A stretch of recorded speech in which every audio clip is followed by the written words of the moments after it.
একটু সস্তা খুঁজতে গিয়ে আপনি আপনার পুরো টাকাটাই নষ্ট করেন না। এই ঘড়িটি দেখছেন, এটা একটি চায়না পণ্য।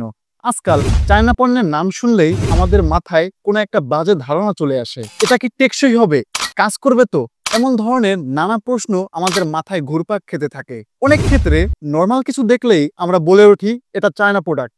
চায়না প্রোডাক্ট মানেই কি নর্মাল, নাকি অন্য কিছু? কেন মানুষ চায়না পণ্যকে খারাপ বলে? তাহলে কি এটাই যে চায়না পণ্য মানে নর্মাল বা খারাপ কিছু? একবার চিন্তা করুন, আপনার ফোন, চার্জার, হেডফোন এগুলো প্রায় সবকিছুই চায়না থেকে আসে। তো চায়না পণ্যের মধ্যে এমন কি আছে যেগুলো আমাদের ব্যবহার করতে বাধ্য করে? এখানেই মূল বিষয়। এখানে একটি ছোট্ট জিনিস লুকানো আছে। সম্পূর্ণ ভিডিওটা মাত্র 3 মিনিট আপনি কন্টিনিউ করেন, আশা করি অনেক কিছু জানতে পারবেন এবং আপনার দৈনন্দিন জীবনেও অনেকটা কাজে আসবে।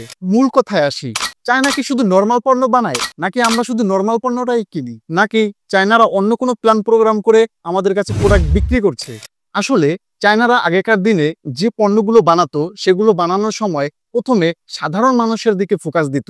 সাধারণ মানুষ জিনিসটা কিনতে পারবে কিনা বা তাদের বাজেটের থেকে অতিরিক্ত হয়ে যাচ্ছে কিনা এইসব দিকে চায়নারা বেশি ফোকাস দিত। কারণ পুরো বিশ্বে দেখবেন সাধারণ মানুষের সংখ্যাটাই বেশি, বড়লোক মানুষের সংখ্যাটা খুবই কম, এবং সেই বাজেটের মধ্যে তৈরি হতো পণ্য যেটা অতটা টেকসই হতো না। স্বাভাবিকভাবে আমরা সবাই জানি যে সস্তার জিনিস সস্তাই হয়। তবে জাপান, আমেরিকা এরা ফোকাস দিত পণ্যের দিকে। পণ্য হতে হবে টেকসই, পণ্য হতে হবে একুরেট, যা ব্যবহার করে মানুষের কোনো অবজেকশন থাকবে না। দেখবেন একটা চায়না ফোনের চার্জার যদি আপনি কিনতে যান, আপনার 5 থেকে 600 টাকা খরচ হতে পারে, মোটামুটি ভালোটাই পাবেন।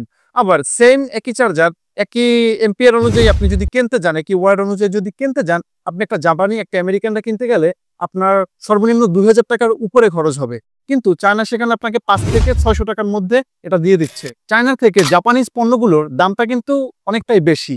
এখানেই মূল বিষয়টা লুকানো আছে। কিন্তু চায়নারও কিন্তু 2000-2500 টাকার মধ্যে চার্জার পাওয়া যায় বা ভালো একটা চার্জার আছে, কিন্তু আমরা ওদিকে তাকাই না। কেন তাকাই না?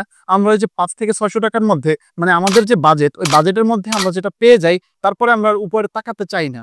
কিন্তু পরে যে কি হবে সেটা আমরা আর ভাবি না। চায়না আপনাকে দুটো প্রোডাক্ট দিবে। একটা হলো আপনার মিডিয়াম বাজেটের সেম একই পণ্য আপনাকে আরেকটা দিবে একটু হাই লেভেলের, ওইটা হবে টেকসই আর এটা হবে একটু কম টেকসই। এখন আপনার মধ্যে ডিপেন্ড করে যে আপনি কোনটা কিনবেন। এখন আমরা সবাই আমাদের বাজেট অনুযায়ী একটু নর্মাল যেটা বা 5 থেকে 600 টাকার মধ্যে যেটা, ওটা কিনি। কেনার পরে কিছুদিন যাওয়ার পরে এটা নষ্ট হয়ে যায়। পরে দোষ দেয় কি চায়নার প্রোডাক্ট ভালো না বা চায়নার পণ্য খারাপ। কিন্তু দেখেন, সেম আপনি যখন চার্জার বা আপনার হেডফোনটা কিনতে যাবেন, তখন আপনি কিন্তু একটা ভালো যখন চান, জাপানিজ একটা পণ্য খুঁজেন। আপনি যদি তাদের একটা পণ্য কিনেন, তারপরে দেখেন যদি ওটা অনেক টেকসই হয়, তখন বলেন কি জাপান অনেক ভালো প্রোডাক্ট তৈরি করে। হ্যাঁ, জাপান অবশ্যই ভালো প্রোডাক্ট তৈরি করে, কিন্তু আপনি চায়নার কি সেম দামে চায়নার কোনো প্রোডাক্ট কখনো কিনেছেন? জাপান বা আমেরিকা এরা আপনাকে স্বল্প বাজেটে কোনো কিছুই দিবে না। এদের পণ্য যেমন খুব ভালো মানের, ঠিকই তেমন মূল্যটাও খুব চড়া মূল্যের। ওই যে কথায় আছে, জিনিস যেটা ভালো দাম তার একটু বেশি।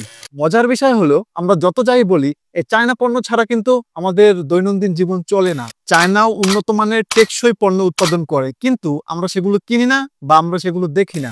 সস্তার পণ্য কিনে চায়নার দোষ দেওয়াটা এটা সম্পূর্ণ একটা বোকামি। আপনি যতটুকু বাজেট রাখবেন সেই বাজেট অনুযায়ী আপনি একটা প্রোডাক্ট আশা করবেন। এখন বলতে পারেন চায়নার পণ্য এত সেল হয় কেন, এত বিক্রি হয় কেন? চায়না পণ্য বেশি বিক্রি হওয়ার প্রধান কারণ হলো সাশ্রয়ী দাম এবং ব্যাপক উৎপাদন ক্ষমতা। এছাড়াও চায়না নিজেই একটি বড় আন্তর্জাতিক বাজার, তাই আন্তর্জাতিকভাবে চায়না পণ্য খুব সহজেই পাওয়া যায়। আপনি আপনার বাজেটের মধ্যে আপনার চাহিদা পূরণ করতে পারবেন শুধুমাত্র এই চায়না প্রোডাক্টের মাধ্যমেই। কিন্তু এটার মূল্য অনুযায়ী এটার টেকসই কতটা হবে সেটা নির্ধারণ হয়। তবে এই চায়না পণ্য 2025 সালে এসে এখন অনেকটাই পরিবর্তন নিয়ে এসেছে। আগেকার দিনে এই চায়না পণ্য নিয়ে আমাদের যে একটা ধারণা ছিল, সব ধারণাকে পরিবর্তন করে দিয়ে চায়না এখন বিশ্বমহলে খুবই সুনাম অর্জন করেছে। তবে আমাদের কিছু বিষয়ে খুবই ভুল বোঝানো হয়। চায়না পণ্যের নাম করে আমাদের দেশে বর্তমানে কিছু কালো ব্র্যান্ড আছে যারা চায়না পণ্যের নামে ভুয়ো প্রোডাক্ট ঢুকিয়ে দেয়। দেখতে একেবারে চায়না প্রোডাক্টের মতো, দামে একটু সাশ্রয়ী করে এরা বাজারের মধ্যে এই কালো প্রোডাক্টগুলো বা এই যে ভুয়ো প্রোডাক্টগুলো ঢুকিয়ে দিচ্ছে। এটা দেখে কখনোই বোঝা সম্ভব নয়। আপনার জন্য একটি পরামর্শ, 10টি নয়, একটি কিনুন, দেখে বুঝে ভালোটা কিনুন। একটু সস্তা খুঁজতে গিয়ে আপনি আপনার পুরো টাকাটাই নষ্ট করেন না। আমাদের বাংলাদেশেরই অনেক ভালো ভালো কোম্পানির প্রোডাক্ট আছে যেগুলো কপি করে বাজারে বিক্রি করা হচ্ছে। সেখানে চায়নার প্রোডাক্ট অনেক নাম করা, অনেক রানিং একটা প্রোডাক্ট। এই প্রোডাক্ট যে কপি করে না, এটা তো সম্পূর্ণ ভুল।